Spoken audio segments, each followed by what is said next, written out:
Salam sejahtera bagi kita sekalian. Senang sekali bertemu kembali bersama saya, Pastor Charles Sebastian, pada channel kita Bro Semesta. Apa kabar saudara-saudari? Semoga saudara-saudari tetap dalam lindungan Tuhan dan tetap dalam keceriaan, bersama dengan damai dan sukacita dari Tuhan.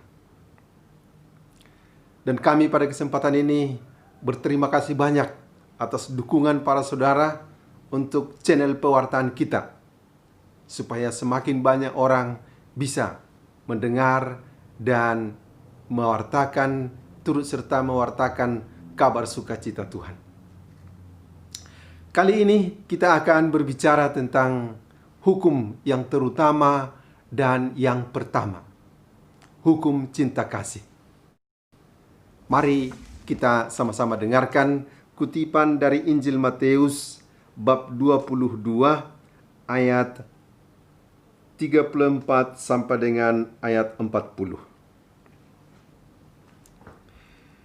Ketika orang-orang Farisi mendengar bahwa Yesus telah membuat orang-orang Saduki itu bungkam, berkumpullah mereka, dan seorang dari antara mereka, seorang ahli Taurat, bertanya untuk mencobai dia. "Guru, hukum manakah yang terutama dalam hukum Taurat?" Jawab Yesus kepadanya, "Kasihilah Tuhan Allahmu dengan segenap hatimu, dan dengan segenap jiwamu, dan dengan segenap akal budimu. Itulah hukum yang terutama dan yang pertama. Dan hukum yang kedua yang sama dengan itu ialah, kasihilah sesamamu manusia seperti dirimu sendiri. Pada kedua hukum itulah tergantung seluruh hukum Taurat dan kitab para nabi." Demikianlah Injil Tuhan. Saudara-saudari terkasih, sebagai seorang Kristen, saya sangat bangga dengan hukum utama dan pertama dari kekristenan ini, hukum cinta kasih. Dan saya sangat bangga untuk hukum yang utama dan yang pertama ini.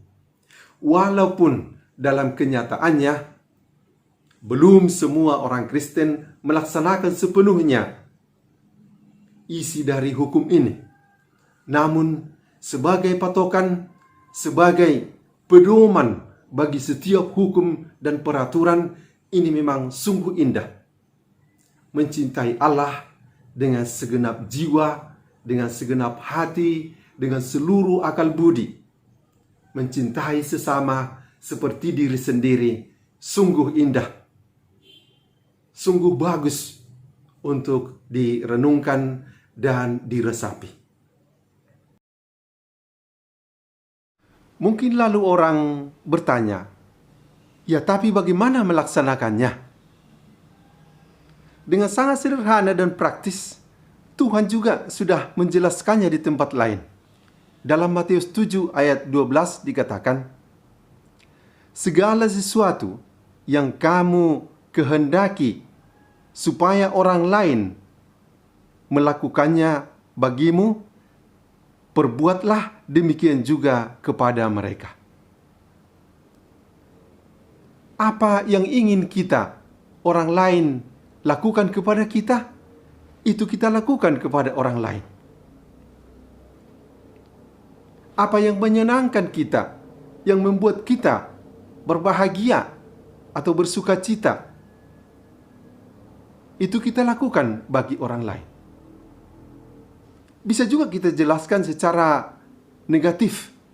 Apa yang tidak engkau inginkan orang lain perbuat terhadap engkau, jangan lakukan itu terhadap orang lain. Jadi sebenarnya panduan itu sudah sangat praktis.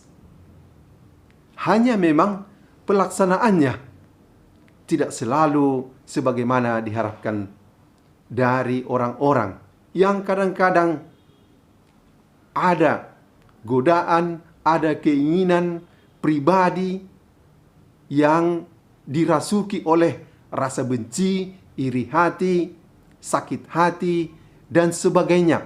Sehingga kadang-kadang orang menginginkan kecelakaan, menginginkan orang lain memperoleh malapetaka, pokoknya menginginkan yang buruk bagi orang lain.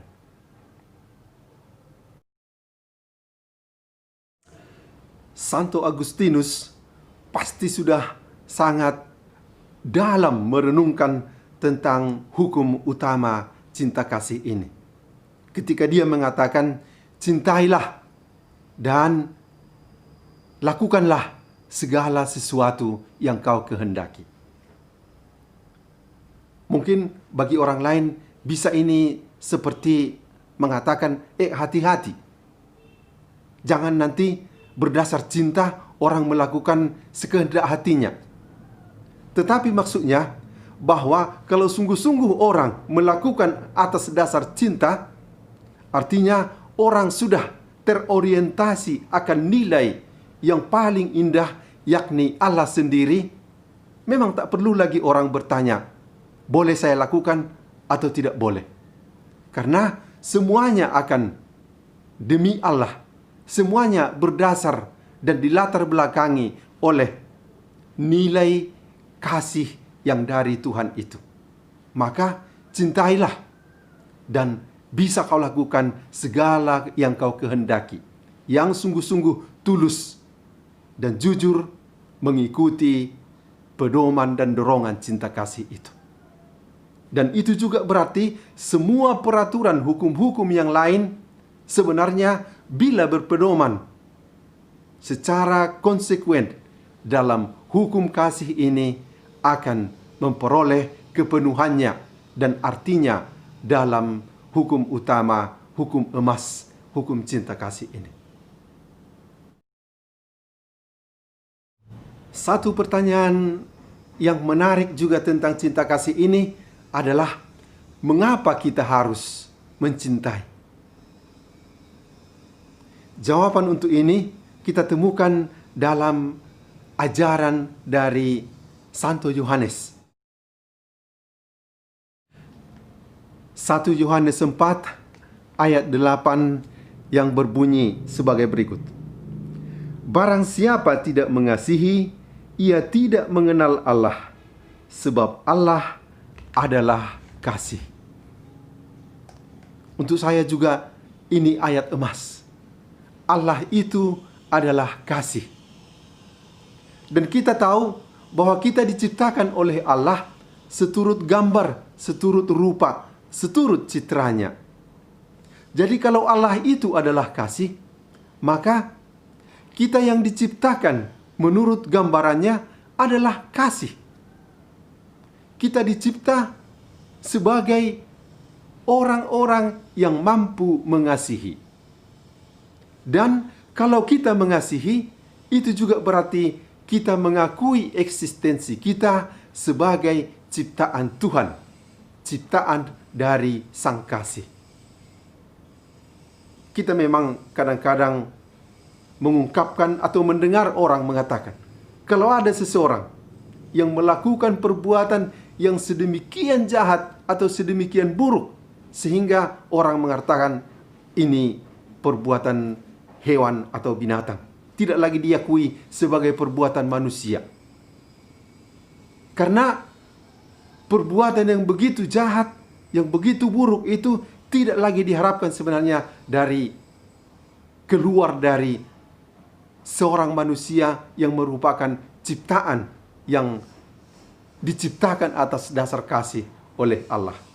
Maka orang mengatakan kadang-kadang binatang, hewan, atau apa saja yang melakukannya. Maka kalau manusia mau mencintai dan sebenarnya tahu mencintai, melakukan cinta kasih itu dalam hidupnya, ia juga mengakui dirinya sebagai ciptaan dari Allah, dari Sang Kasih. Itu dasar, itu latar belakang di mana kita seharusnya mencintai dan melaksanakan perintah kasih ini. Untuk mencintai Allah yang lebih dahulu mencintai kita, yang menciptakan kita dengan kasih, dan mencintai manusia sesama kita seperti diri kita sendiri. Semoga kita yang merenungkan cinta kasih ini semakin termotivasi untuk selalu melakukan karya-karya kasih.